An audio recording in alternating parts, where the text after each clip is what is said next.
So IPC में question number 101 common intention means. So answer will be C, sharing of intention by all persons. Next question, which one of the following is not an essential element of section 34 of Indian Penal Code? So answer will be D, act done in furtherance of common object. Next question 103, when a criminal act is done by several persons in furtherance of common intention of all, each of them is liable. So answer will be B, as if it were done by each alone. Next question 104, which one of the following cases is a case relating to section 34 of the Indian Penal Code? So answer will be C, Barendra Kumar Ghosh versus King Emperor. Next question है, for the application of section 34 IPC there must be at least, so answer will be A, 2 persons. Next question है, in which case the court made a clear distinction between common intention and similar intention? So answer will be B, Mehboob Shah versus King Emperor. Next question है 107, which of the following statement is correct? So answer will be both B and C. So B में है section 34 IPC introduced the principle of various liability for an offence committed by the co-accused, and C में है section 34 IPC recognizes that the participant in a crime must be made liable for his act in the common of the crime by the co-accused. अगला question है 108, when a criminal act is done by several persons in furtherance of the common intention of all, so answer will be A, each of such person is liable for that act in the same manner as if it were done by him alone. अगला question है to establish section 34 of IPC, so answer हो जाएगा B, common intention and overt act both have to be proved. अगला question है 110, give correct response with respect to the difference between section 34 and 109. So answer will be B, active participation is needed in section 34, thus not necessary in section 149. अगला question है, the phrase in furtherance of common intention of all used to section 34 of Indian Penal Code is, so answer will be B, added by amending act of 1870. अगला question है, when several persons do a criminal act in furtherance of the common intention, so answer हो जाएगा B, each of such persons is liable for that act in the same manner as if it were done by him alone. अगला question है, in which one of the following cases Lord Summer said, so they also serve who stand and wait. So answer किस में हो जाएगा? C हो जाएगा, Birendra Kumar Ghosh versus emperor में. अगला क्वेश्चन है, the difference between section 34 and section 149 of the Indian penal code. So answer क्या हो जाएगा हमारा? सी हो जाएगा.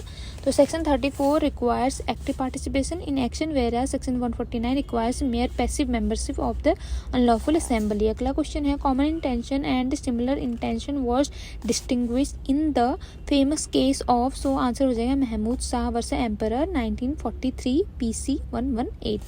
अगला क्वेश्चन है, which one of the following brings out the distinction between section 34 and 149 of the IPC. So answer हो जाएगा section 149 creates a specific offense whereas section 34 does not. अगला क्वेश्चन है 117, the difference between section 34 and section 149 of Indian Penal Code is, so answer हो जाएगा हमारा C, the section 34 requires active participation in action whereas section 149 requires mere passive membership of the unlawful assembly. अगला question है, section 34 of Indian penal code 1860, so क्या हो जाएगा? Is a rule of evidence. अगला question है, which of the following statements are not correct. So answer क्या हमारा हो जाएगा? 1 और 3 है. 1 में है, पहले में है both section 34. Okay, not correct बोल रहे हैं ना, तो नॉट करेक्ट वाले को नहीं पढ़ते हैं. अगला क्वेश्चन है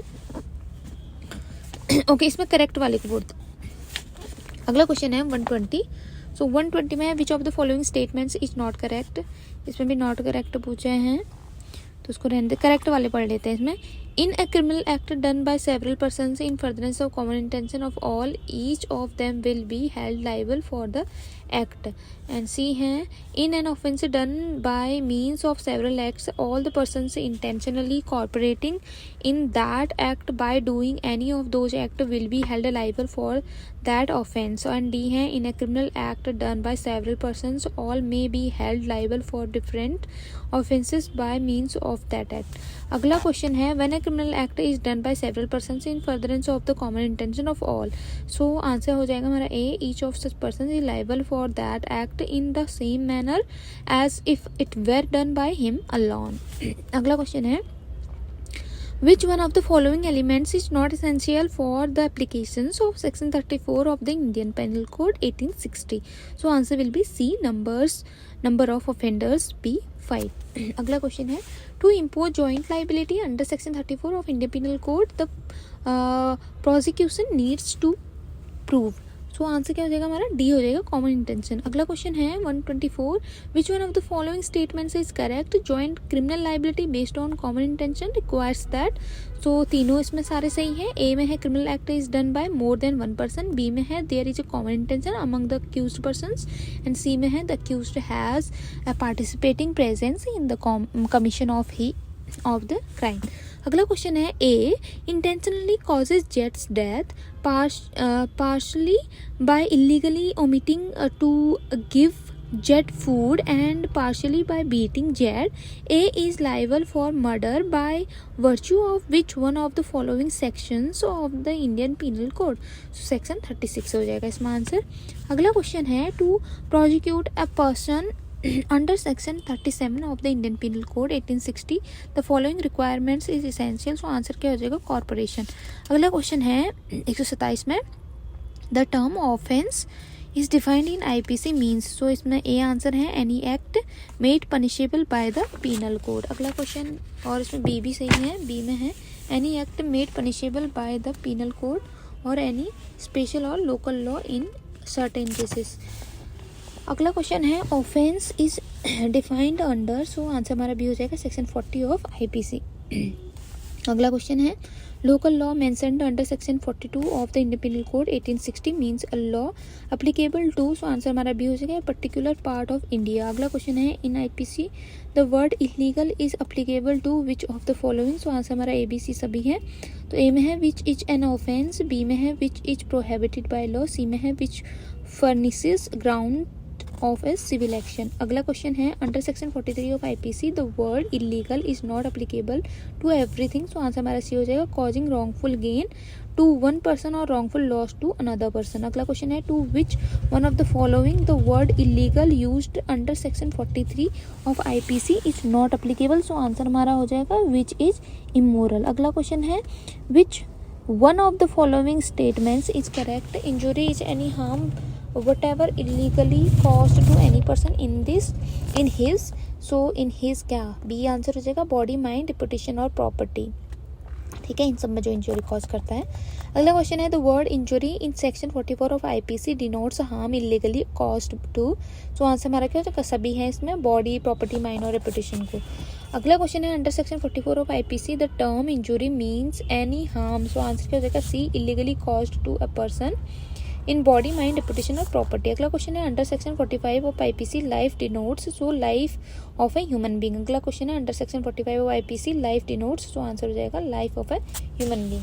अगला क्वेश्चन है 138 a person is believing to have acted in good faith when it is proved that the accused. Answer क्या हो जाएगा A acted with due care and caution. अगला क्वेश्चन है 139 में good faith within the meaning of the Indian penal code means. So answer हो जाएगा हमारा an act done with due care and attention. अगला क्वेश्चन है good faith within the meaning of the Indian penal code means. So answer हमारा क्या हो जाएगा an act done with due care and attention. अगला question है meaning of good faith and under IPC is doing anything. So answer क्या हो जाएगा सी with due care and attention. अगला क्वेश्चन है the word good faith is defined in the Indian Penal Code in section 52 में है. अगला question है according to section 52 of Indian Penal Code 1860 nothing is said to be done or believed in good faith which is done or believed without. so answer हमारा क्या हो जाएगा C due care and attention. अगला question है under which of the following sections of the Indian harbouring has been defined, so किस में define है ये, सेक्शन 52 का ए में। अगला क्वेश्चन है according to the IPC 1816 which one among the following is not an offence, तो आंसर क्या हो जाएगा C, preparation to commit murder. अगला क्वेश्चन है हमारा चैप्टर 3 से अब आएगा, ऑफ पनिशमेंट, सेक्शन 53 से 75 तक है। क्वेश्चन नंबर है 146, which of the following punishment can not be awarded under the Indian penal code, so answer क्या हो जाएगा सी, ट्रांसपोर्टेशन फॉर लाइफ, ऐसे है ट्रांसपोर्टेशन फॉर लाइफ। सो अगला क्वेश्चन है हमारा 147 में, by which one out of the following act the words imprisonment for life were substituted for the words transportation of life for life in the Indian Penal Code। So act किस में है ये, act है हमारा 26 में of 1955। अगला question है how many kinds of punishment are provided in section 53 of the Indian penal code 1860, so answer हमारा सी हो जाएगा 5। अगला क्वेश्चन है in which of the following case it was held that the death sentence should be given in the rarest of rare cases, so answer हो जाएगा हमारा D, Bachchan Singh versus state of Punjab. अगला question है which of the following is a kind of punishment under section 53 of IPC, so answer क्या हो जाएगा हमारा B, 5। अगला क्वेश्चन है which one of the following is not a punishment under section 53 of the Indian Penal Code 1860, so answer हमारा क्या हो जाएगा डी, ट्रांसपोर्टेशन। सो अगला क्वेश्चन हमारा है 152, A who was previously convicted under section 376 IPC and is again convicted under same section for life imprisonment, here imprisonment for life means, सो ए हमारा answer हो जाएगा remainder of his natural life. अगला question है 153, identify the punishment which is not prescribed under the category of punishment in the Indian penal code, so answer हमारा क्या है simple imprisonment with hard labour. अगला question है in the case of sentence of death power to suspend, remit और commute is conferred upon, so answer हमारा C हो जाएगा state as well as central government. ठीक है, अगला है under which of the following sections of IPC the death sentence can be commuted without the consent of the offender, so answer हमारा क्या हो जाएगा सेक्शन 54। नेक्स्ट क्वेश्चन है 156, the appropriate government may commute the sentence of death of an accused person to any other sentence, so answer हमारा क्या हो जाएगा without the consent of the accuse हो जाएगा। अगला क्वेश्चन हमारा है communication of sentence of imprisonment of for life is done under IPC in, तो सेक्शन हमारा 55 हो जाएगा। अगला क्वेश्चन है in how many years a sentences of imprisonment for life can be commuted by the government, तो answer हमारा क्या हो जाएगा सी, 14 ईयर्स। अगला क्वेश्चन है who may commute sentence, so answer हमारा सी, अप्रोप्रिएट गवर्नमेंट। अगला क्वेश्चन है 160, under the IPC power of commutation of sentence of death is vested in, so answer हमारा सी हो जाएगा द अप्रोप्रिएट गवर्नमेंट।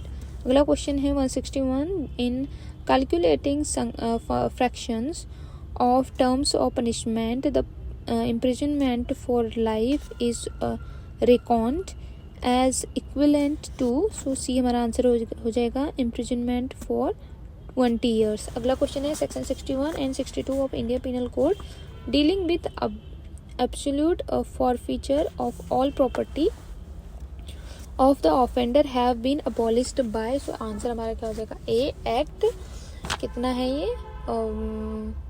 15 of 1921। अगला question है where no sum is expressed to which a fine may extend there the amount of fine to which the offender may be liable will be, so answer हमारा D हो जाएगा unlimited but not excessive. अगला question है where no sum is expressed to which a fine may extend under IPC in such a case the amount of fine to which the offender is liable is, so answer हमारा हो जाएगा B, unlimited but not excessive. ऐसे अगला question है sentence of imprisonment for non payment of fine under section 64 of IPC, answer हमारा जो shall be in excess of any other imprisonment to which an offender has been sentenced. अगला question है under section 64 of the Indian penal code a sentence of imprisonment for non payment of fine shall, answer क्या हो जाएगा, shall be in excess of any other imprisonment to which an offender has been sentenced. ऐसे अगला question है हमारा the term for which the court direct the offender to be imprisoned in default of payment of a fine shall not exceed. तो answer हमारा हो जाएगा C 14.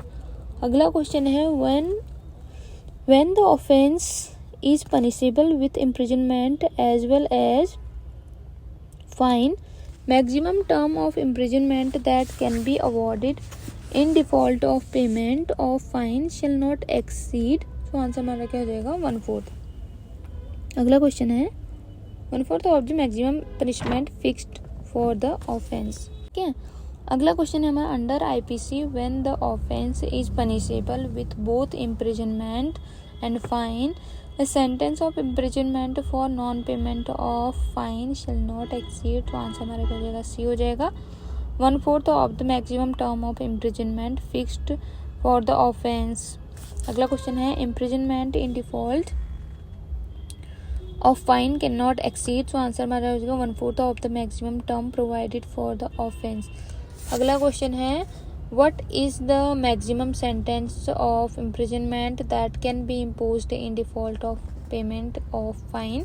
सो answer हमारा क्या हो जाएगा 1/4 of the maximum imprisonment fixed for the offence. अगला question है under section 65 of the Indian penal code 1860 sentence of imprisonment for non payment of fine shall be limited to. B हो जाएगा 1/4 of the maximum term of imprisonment fixed for the offence. अगला question है 173 में the chief judicial magistrate has punished the accused with imprisonment of 5 years and fine of 10,000 rupees.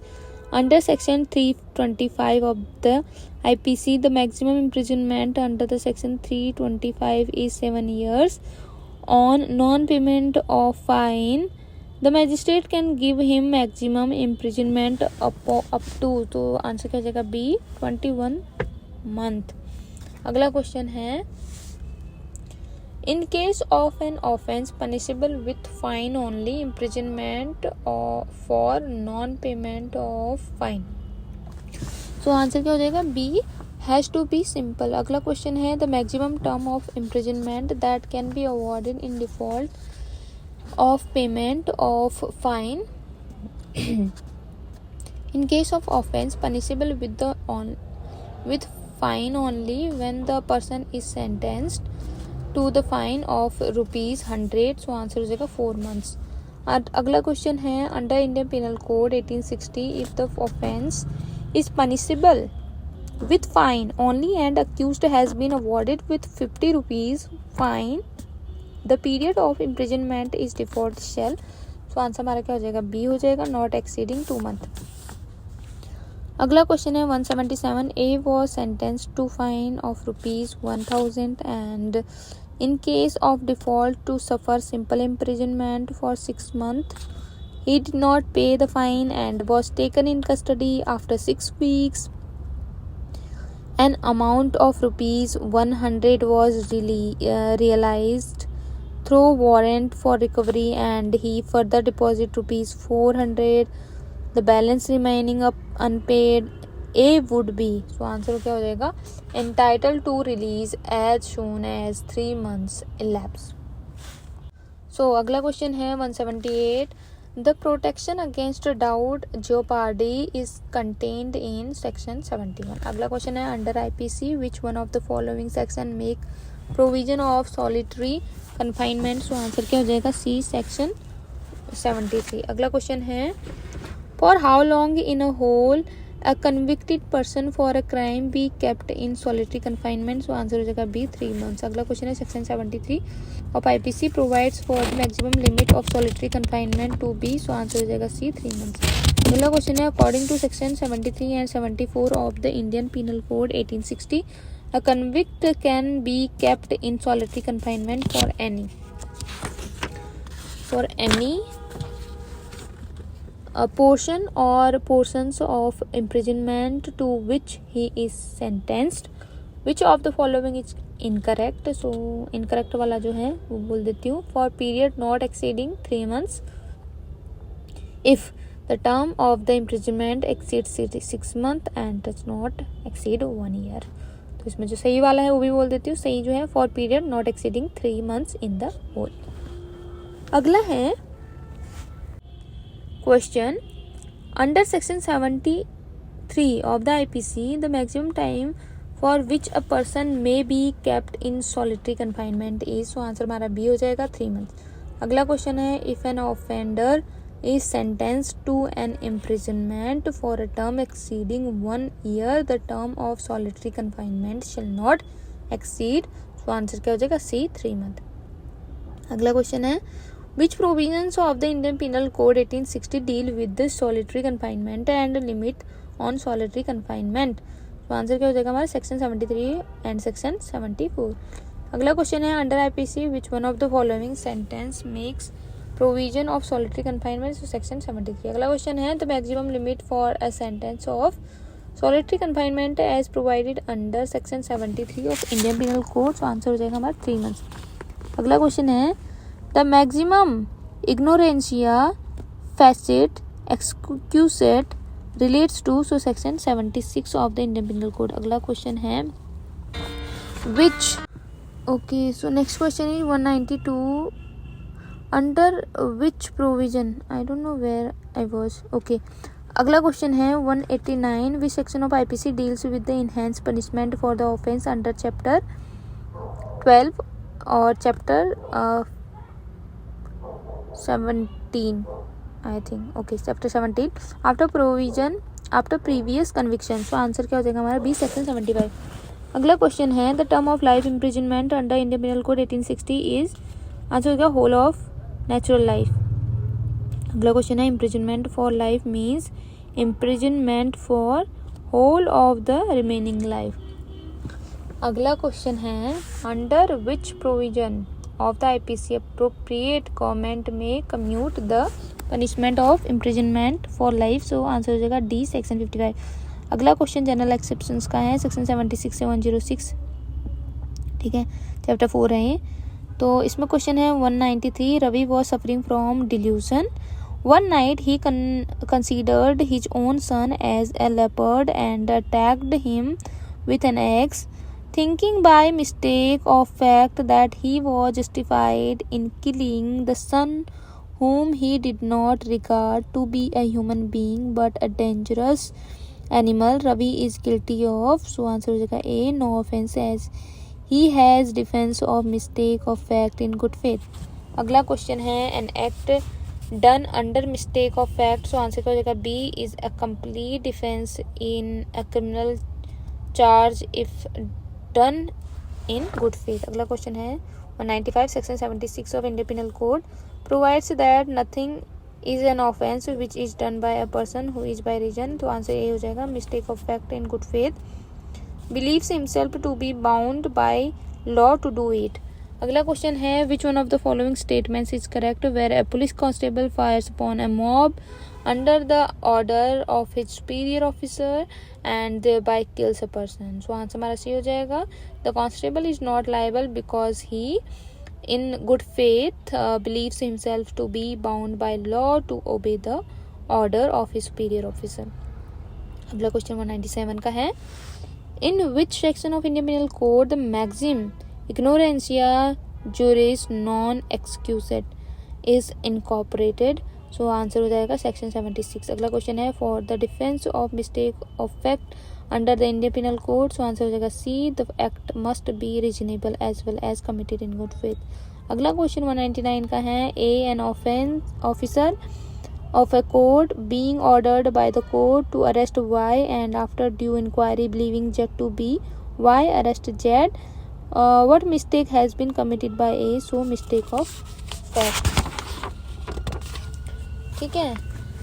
अगला question है हमारा 200 का X an officer of a court of justice being ordered by that court to arrest A, and after making due inquiry believing B to be A, arrest B, what is the criminal liability of under the law? So answer B हो जाएगा, not liable for any offense as he acted in good faith under mistake of fact, which is a defense under section 76 of the IPC. तो 200 तक हमारे question answer हो गए.